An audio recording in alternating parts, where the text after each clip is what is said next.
कहानी की शुरुआत में हम एक यंग कपल मैट और नादिया को देखते हैं जो अपने नए घर में रहने के लिए आए थे। ये घर एक सुनसान इलाके में होता है जिसके आसपास न कोई दूसरा घर और न ही आबादी होती है। शहर के शोर शराबे से तंग होकर मैट और नादिया को भी एक ऐसा ही शांत घर चाहिए था और यह खूबसूरत घर मैट को काफी कम कीमत में मिल गया था। ये दोनों जब घर के अंदर आते हैं तो घर काफी बुरी हालत में था, जैसे ये घर कई सालों से खाली पड़ा हुआ हो। इसलिए ये दोनों घर की साफ सफाई करने लग जाते हैं और जो भी फालतू सामान होता है मैट खिड़की से बाहर फेंकने लगता है। किचन को साफ करते समय नादिया को एक मरा हुआ बर्ड दिखाई देता है जिसे दफनाने के लिए वो बाहर ले जाती है, लेकिन तभी ऊपर खिड़की से मैट नादिया को आवाज देता है जिससे नादिया का ध्यान ऊपर मैट की तरफ चला जाता है और जब वो वापस उस बर्ड की तरफ देखती है तो वो बर्ड गायब हो चुका था। ये देखकर नादिया को कुछ अजीब लगता है और सोचती है कि अचानक वो परिंदा कहाँ गायब हो गया। दूसरी तरफ मैट को भी दीवार में एक अजीब सी चीज दिखाई देती है जिसे देखने के लिए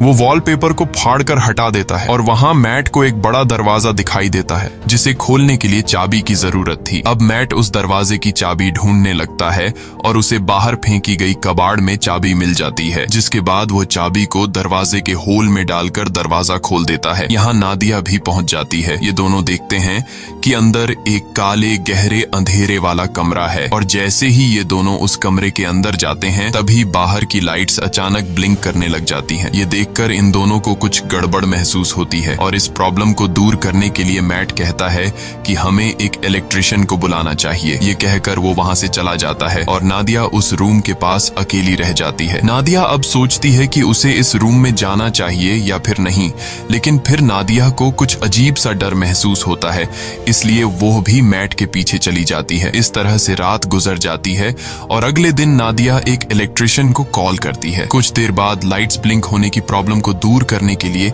एक इलेक्ट्रिशियन आता है जो कि घर की लाइट्स को चेक करते हुए नीचे बेसमेंट में पहुंच जाता है और वहां का नजारा देखकर वो हैरान रह जाता है क्योंकि पूरा का पूरा बेसमेंट बिजली के वायर्स से भरा पड़ा था और कोई भी ऐसा कोना नहीं था जहां पर वायर्स ना हो। ये वायर्स काफी पुराने जमाने की लग रही थी और इलेक्ट्रिशियन भी कहता है कि मैंने आज तक इस तरह की चीजें कभी नहीं देखी। खैर, इलेक्ट्रिशियन जैसे तैसे करके घर की लाइट चालू करके जाने लगता है और जाते समय वो मैट से कहता है कि आखिर तुमने यह घर क्यों खरीदा? इस घर के पहले मालिक का मर्डर इसी घर में हुआ था और उस दिन के बाद कोई इस घर में रहने को तैयार नहीं हुआ। यह सुनकर मैट बहुत ज्यादा घबरा जाता है और इस घर के बारे में रिसर्च करने लगता है। रिसर्च के दौरान इंटरनेट पर मैट को एक पुराने न्यूज आर्टिकल में थॉमसन फैमिली का पता चलता है जो कि एक कपल था और आर्टिकल में लिखा हुआ था कि इस घर में रहने वाले कपल को अपने ही बेटे ने मार दिया था जिसका नाम जॉन था। इन्वेस्टिगेशन के दौरान जॉन पुलिस को बताता है कि मुझसे यह मर्डर इस घर ने करवाए हैं। यह देखकर मैट को यह एक झूठी कहानी लगती है और कई घंटों तक रिसर्च करने के बाद वो थक जाता है। फिर अपनी पत्नी से छिपकर उसी अंधेरे वाले कमरे में बैठकर शराब पीने लग जाता है। बोतल में शराब पहले से ही 2 घूंट बची हुई थी जिसे पीकर वो बोतल खाली कर देता है और मन ही मन सोचता है कि काश पीने के लिए एक और बोतल मिल जाती। तभी अचानक लाइट्स ब्लिंक होने लगते हैं और कुछ देर के लिए लाइट चली जाती है और जब फिर से लाइट आती है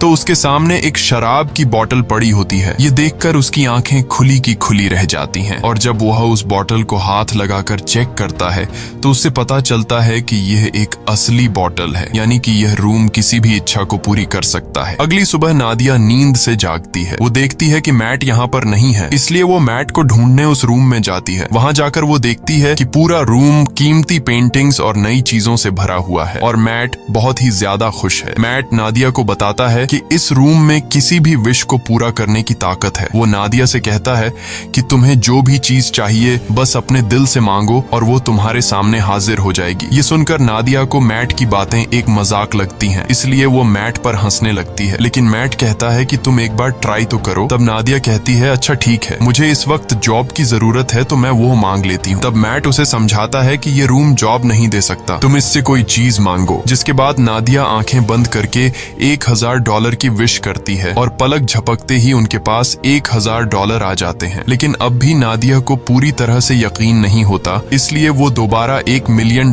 की विश करती है और पहले की तरह इस बार भी उन्हें $1 मिलियन मिल जाते हैं। अब नादिया को भी यकीन हो जाता है कि यह रूम कोई नॉर्मल रूम नहीं बल्कि हर एक ख्वाहिश को पूरा करने वाला रूम है। और बस फिर क्या, ये लोग उस रूम से एक के बाद एक महंगी चीज मांगते हैं और वो चीज उनके सामने हाजिर हो जाती है। ये लोग महंगी wines, expensive clothes, diamond, gold, खाने पीने की चीजें और ढेर सारे पैसे इकट्ठा कर लेते हैं। ये दोनों रातों रात मिलियनेयर बन जाते हैं और खुशी खुशी उनकी जिंदगी गुजरने लगती है। रात को नादिया मैट से पूछती है कि आखिर ये रूम उनकी इतनी सारी विशेस कैसे पूरी कर रहा है, लेकिन मैट कहता है कि हमें इस बारे में बिल्कुल भी नहीं सोचना चाहिए, हमें बस एंजॉय करना है। इस तरह से ये दोनों अगले कई दिनों तक अपनी जिंदगी बिलियनियर्स की तरह गुजारते हैं। हर बार जब भी उनकी कोई विश होती तो लाइट्स टिमटिमाती और उनकी सारी ख्वाहिशें बेसमेंट में बने उस रूम में तुरंत पूरी हो जाती। ये दोनों डांस करते हैं, पार्टीज करते हैं और खूब मजे लेते हैं। लेकिन उनकी यह चमक दमक वाली जिंदगी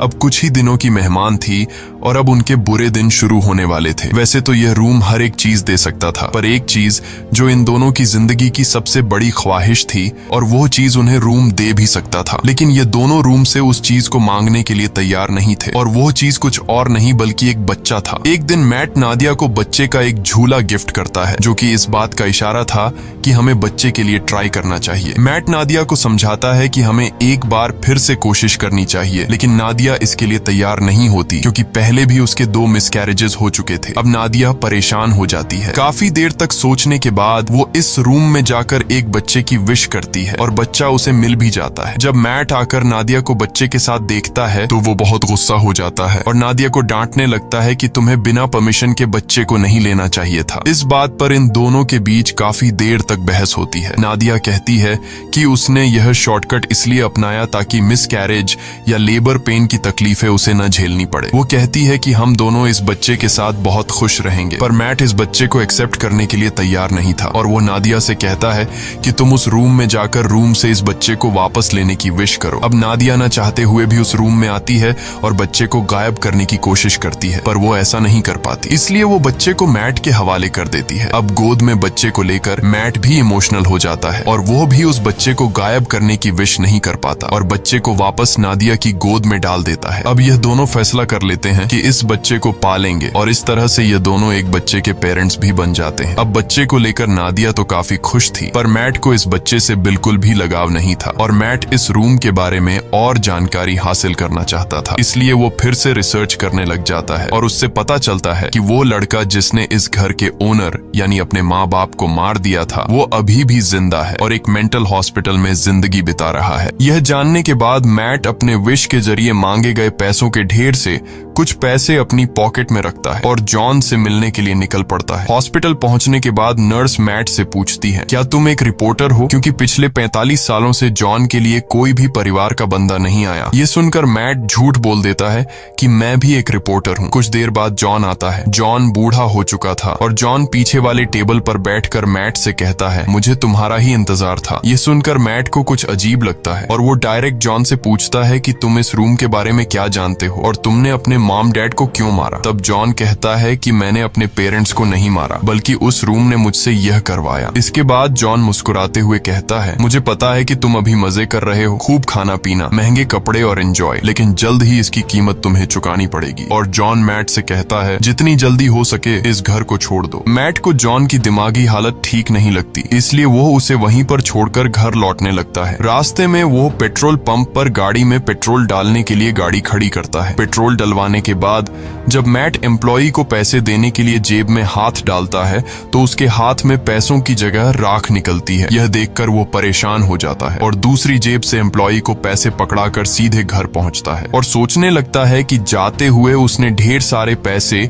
अपनी जेब में डाले थे, फिर अचानक वो पैसे कहां गायब हो गए। अब इस बात को कंफर्म करने के लिए उसने रूम से विश के जरिए जो पैसे मांगे थे वो उन पैसों को उठाकर बाहर खिड़की से फेंक देता है और देखते ही देखते वो पैसे अचानक गायब हो जाते हैं। इसके बाद मैट विश के जरिए मांगी गई एक पेंटिंग को उठाकर उसका आधा हिस्सा घर के अंदर रखता है और आधा बाहर। कुछ ही देर बाद जो हिस्सा घर से बाहर था वो राख में बदल जाता है और बाकी का हिस्सा वैसा का वैसा ही रहता है। यह देखकर मैट समझ जाता है कि वो लोग इस रूम से मिली किसी भी चीज को घर के बाहर नहीं ले जा सकते, नहीं तो वो सारी चीजें राख में बदल जाएंगी। मैट अब रूम की दीवार को तोड़ने लगता है ताकि उसे पता चल सके कि आखिर इस रूम में क्या छिपा है, पर दीवारों के अंदर उलझी हुई वायर्स के अलावा और कुछ भी नहीं था। हर जगह बस वायर्स ही वायर्स थीं। दीवारों को तोड़ने के शोर से नादिया भी वहां पर पहुंच जाती है। नादिया बच्चे को गोद में लिए बाहर की तरफ जाने लगती है, पर मैट उसे बाहर जाने से रोक लेता है और कहता है कि बच्चे को बाहर ले जाना सेफ नहीं है। वो उसे असली वजह नहीं बता पाता,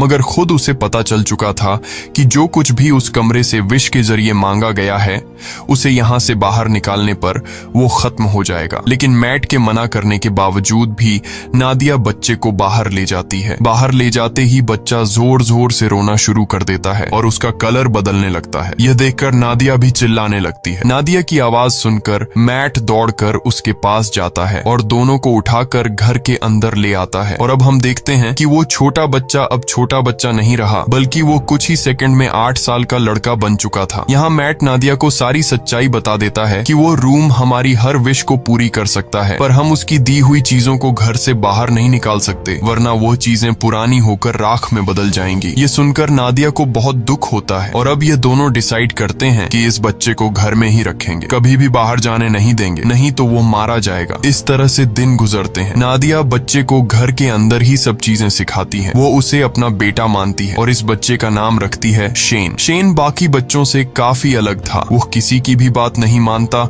और न ही उस पर किसी बात का असर पड़ता। उसकी हरकतें बिल्कुल भी बच्चों जैसी नहीं थीं। खाने के दौरान वो बर्फ खाया करता था, लेकिन इन सब हरकतों के बावजूद भी नादिया शेन से बहुत ज्यादा प्यार करती थी। नादिया शेन को समझाती है कि वो घर के बाहर नहीं जा सकता, क्योंकि बाहर खतरनाक लोग हैं जो उसे मार देंगे। ये सुनकर शेन बहुत मायूस हो जाता है और घर के अंदर कभी खिड़की तो कभी दरवाजे से बाहर की दुनिया देखता है। नादिया जब भी घर से बाहर निकलती या फिर घर के अंदर आती, तब वो दरवाजे में ताला लगा दिया करती ताकि शेन घर से बाहर ना निकल सके। एक दिन जब शेन घर में स्नो ग्लोब से खेल रहा था, तभी वहां पर मैट आता है। अब क्योंकि मैट को शेन से बिल्कुल भी लगाव नहीं था, इसलिए वो शेन को डांटता है कि तुम्हें यहाँ पर नहीं खेलना चाहिए। डर के मारे शेन के हाथ से स्नो ग्लोब नीचे गिरकर टूट जाता है। शेन को मैट के इस बर्ताव से बहुत दुख होता है। रात को शेन उन दोनों के कमरे के पास जाकर चुपके से नादिया और मैट की बातें सुनने लगता है। वो दोनों उस रूम के बारे में बातें करते हैं। यह सुनकर शेन को शक होने लगता है कि जरूर उस रूम में कुछ ऐसा है जिससे मैं अनजान हूँ। वो सोचता है कि पता नहीं यह दोनों मुझे क्यों घर से बाहर नहीं जाने देते और उस रूम से दूर रहने को कहते हैं। इसलिए शेन टॉर्च उठाकर घर की जांच पड़ताल करने लगता है और आगे बढ़ते हुए वो सीधा बेसमेंट तक पहुंच जाता है, जहां ढेर सारी उलझी हुई वायर्स थीं। उन सब से गुजरते हुए आखिरकार वो उस रूम तक पहुंच जाता है और यहाँ उसे सारा राज पता चल जाता है। रात भर पूरे घर में लाइट्स ब्लिंक होती रहती हैं, पर मैट और नादिया नींद में होने की वजह से कुछ नोटिस नहीं कर पाते। अगली सुबह जब मैट की आंख खुलती है तो उसे अपने बगल में एक नया स्नो ग्लोब पड़ा हुआ दिखता है और इसके साथ ही टूटा हुआ ग्लोब कुछ दूरी पर उसे दिखाई देता है। ये देखकर वो परेशान हो जाता है कि आखिर ये नया ग्लोब किसने बनाया। मैट सीधा नादिया के पास जाता है और उसे जगाकर पूछता है कि क्या तुमने इस ग्लोब को उस रूम से विश करके मांगा, जिस पर नादिया कहती है नहीं, मैंने इस ग्लोब की विश नहीं की। तभी उसी वक्त लाइट्स को ब्लिंक होता देखकर वो समझ जाता है कि यह सारा काम शेन का है। ये दोनों तेजी से उस रूम की तरफ भागते हैं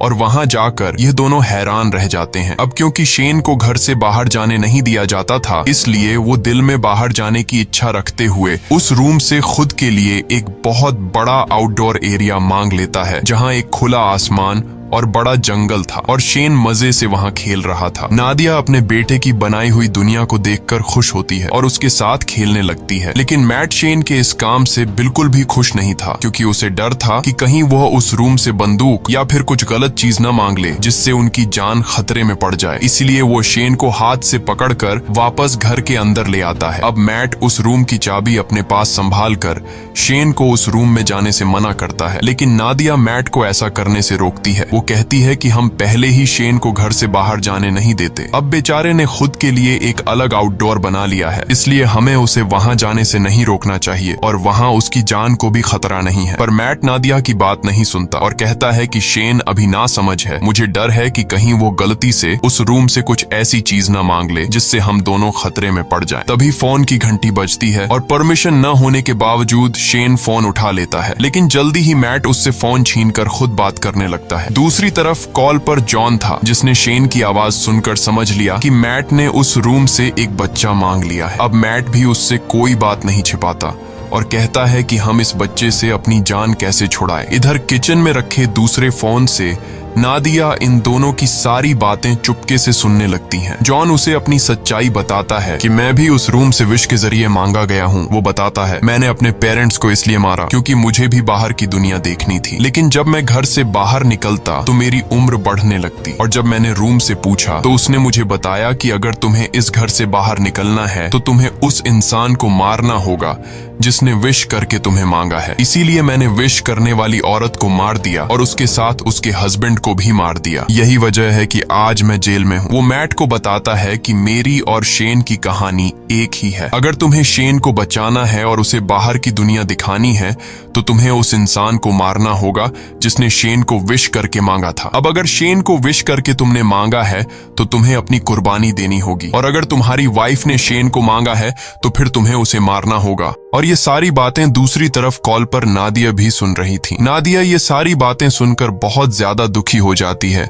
और वो गाड़ी निकालकर घर छोड़कर चली जाती है, जिससे मैट को उसकी फिक्र होने लगती है। नादिया शेन को जिंदगी देने के लिए खुद को मारने का सोचती है, पर वो ऐसा नहीं कर पाती। इधर मैट टेबल पर बैठकर शेन के साथ डिनर करने लग जाता है। तब शेन मैट से पूछता है कि मेरी मॉम कहाँ गई, और उससे और भी कई सारे सवाल पूछता है, जिससे झुंझलाकर वो शेन को बता देता है कि वो उनका असली बेटा नहीं है और न ही उसकी कोई पेरेंट्स है। इतना ही नहीं, वो गुस्से में आकर शेन को रूम से बाहर निकाल देता है। डर के मारे शेन रोते हुए ऊपर अपने रूम में चला जाता है। कुछ ही देर में मैट को अपनी गलती का एहसास होता है। वो शेन के रूम में जाकर उससे माफी मांगने लगता है और सारी रात वो दोनों साथ में सोते हैं। जब नादिया वापस घर लौटती है तो इन दोनों को एक साथ सोते देखकर उसे बहुत अच्छा लगता है। कुछ देर बाद मैट की आंख खुल जाती है और वो देखता है कि नादिया घर वापस आ चुकी है। मैट नादिया से कहता है कि मैं तुम्हारे लिए बहुत ज्यादा परेशान हो रहा था, और कहता है मुझे माफ कर दो क्योंकि मैं शेन पर चिल्लाया और तुमसे भी झगड़ा किया। बातचीत के दौरान ये दोनों एक दूसरे के करीब आने लगते हैं और जब ये दोनों रूम में इंटीमेट हो रहे थे तब शेन चुपकर दरवाजे से उन्हें देखने लगता है। वो अपने दिल में नादिया के लिए अट्रैक्शन महसूस करता है। अब उसे भी ये सारी चीजें करनी थी, इसलिए अब वो इन दोनों के सोने का इंतजार करता है। जब ये दोनों गहरी नींद में चले जाते हैं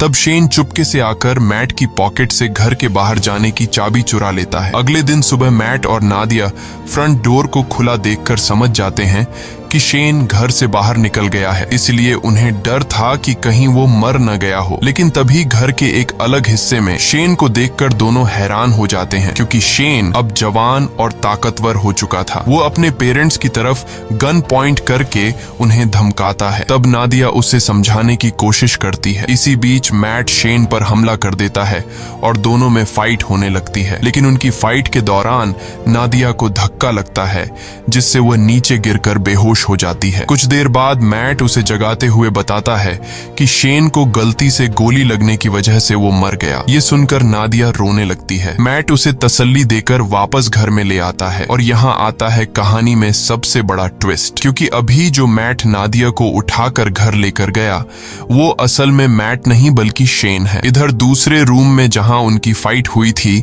असली मैट होश में आ जाता है और पूरे घर में अपनी वाइफ की तलाश करता है। तभी लाइट्स को फिर से टिमटिमाते देखकर वो उस रूम की तरफ जाता है, पर वहां भी उसकी वाइफ नादिया मौजूद नहीं थी। इधर नादिया को बिल्कुल भी खबर नहीं थी कि इसके साथ बैठा हुआ आदमी मैट नहीं बल्कि शेन है। लेकिन नादिया को भी मैट में कुछ बदलाव नजर आता है और जल्द ही उसकी बर्फ खाने की आदत से नादिया को पता चल जाता है कि ये मैट नहीं बल्कि शेन है, जिसने रूम से विश करके अपने आप को मैट का रूप दे दिया है। दूसरी तरफ असली मैट समझ जाता है कि वो अकेला इस घर में फंसा कहता है शेन ने उसकी वाइफ को इस घर से किसी दूसरे घर में विश के जरिए शिफ्ट कर लिया है। अब वो इस घर से बाहर निकलने के लिए पूरी ताकत लगाकर दीवार को तोड़ने लगता है और आखिर सारे वायर्स को पार करके वह उस रूम तक पहुंच जाता है जो कि अब एक जंगल था जहां ढेर सारे ऊंचे ऊंचे पेड़ थे। वहां जाकर मैट को पता चलता है कि शेन ने रूम का यूज करके इस जगह को काफी बड़ा कर लिया था और वहां शेन ने उन्हीं की तरह एक डुप्लीकेट घर भी बना लिया था। वो यह भी समझ चुका था कि शेन ने उसका रूप नादिया को किडनैप करके इस डुप्लीकेट घर में रखने और अकेले में उसके साथ फिजिकल होने के लिए किया था। ये ख्याल आते ही अपनी बीवी को वापस पाने के लिए मैट उस जंगल में दौड़ते हुए फाइनली उस डुप्लीकेट घर के अंदर पहुंच जाता है जहां शेन नादिया के साथ जबरदस्ती करने की कोशिश कर रहा होता है। मैट को अंदर आते देखकर शेन फिर से लड़ाई के लिए तैयार हो जाता है। अब यहाँ नादिया भी पहचान नहीं पाती कि असली मैट कौन सा है क्योंकि वो दोनों बिल्कुल सेम टू सेम थे। और यहाँ ये दोनों नादिया से कहते हैं कि मेरे साथ चलो। अब नादिया समझदारी से काम लेते हुए शेन का नाम लेती है जिसे सुनते ही शेन उसकी तरफ देख लेता है और नादिया को समझ आ जाता है कि यह शेन है, जिसके बाद वो शेन को धक्का देकर नीचे गिरा देती है। जमीन पर गिरते ही वो अपने असली रूप में आ जाता है। उधर मैट और नादिया रूम से बाहर निकलने की कोशिश करते हैं पर निकल नहीं पाते क्योंकि शेन ने रूम से उनके इसी घर में फंसे रहने की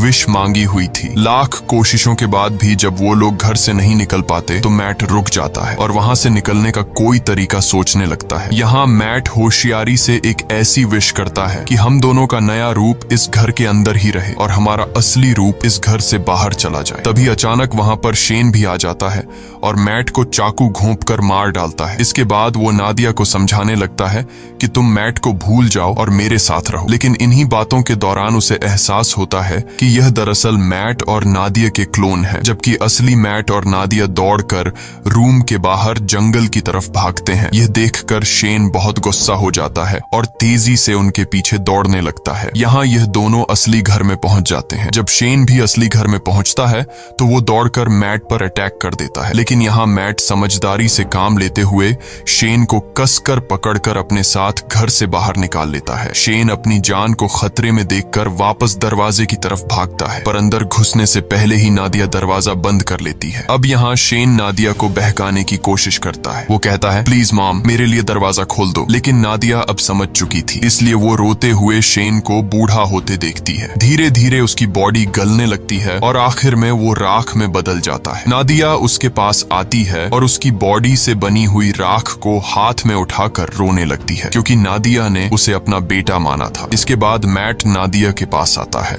और दोनों एक दूसरे को गले लगा लेते हैं। अब सीन शिफ्ट होता है और हमें कुछ महीने बाद का सीन दिखाया जाता है जहां मैट और नादिया एक छोटे से घर में सेटल्ड हो जाते हैं और सुकून से रहने लगते हैं। पर थोड़े ही दिनों बाद नादिया डरते हुए अपना प्रेगनेंसी टेस्ट करती है और रिपोर्ट पॉजिटिव आती है, यानी अब इन दोनों का खुद का एक बेबी आने वाला है। इसी के साथ ये कहानी खत्म हो जाती है। अगर आपको ये वीडियो अच्छी लगी हो तो हमारे चैनल को सब्सक्राइब और वीडियो को लाइक जरूर कीजिएगा।